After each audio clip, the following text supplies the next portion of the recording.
ராமநாதபுரம் மாவட்ட காவல்துறை நிர்வாகத்தின் சார்பாக மாவட்ட காவல்துறை கண்காணிப்பாளர் திரு பிரதீப் குமார் அவர்கள் தலைமையில் பொதுமக்களை சிறந்த முறையில் பாதுகாப்பான பயணம் என்பது குறித்து சிறப்பு பிரசுரம் வெளியிடப்பட்டது.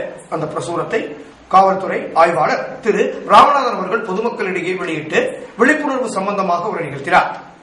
பாதைசாரிகள் கவனமாக சாலையை கடக்க வேண்டும், வேன் ஓட்டுநர்கள் சரியாக வாகனத்தை ஓட்ட வேண்டும் மற்றும் பொதுமக்கள் சிறந்த முறையில் சாலையை பயன்படுத்த வேண்டும் போன்ற பல்வேறு விழிப்புணர்வுகள் அடங்கிய துண்டு பிரசுரத்தை ஆய்வாளர் திரு ராமநாதன் அவர்கள் பொதுமக்களிடம் வழங்கினார். தமிழ்நாடு அரசு அனைத்து ஊழியர்கள் சங்கத்தின் சார்பாக நடைபெற்ற மாபெரும் மறியல் போராட்டத்தில் ஏராளமான பேர் கைது. ஜனவரி 8, 9 ஆகிய தேதிகளில் திருநெல்வேலியில் நடைபெற்ற தமிழ்நாடு அரசு ஊழியர் சங்கத்தின் மாநில பிரதிநிதிகள் பேரவையின் முடிவின்படி இன்று தமிழகம் முழுவதும் மாபெரும் மறியல் போராட்டம் நடைபெற்றது.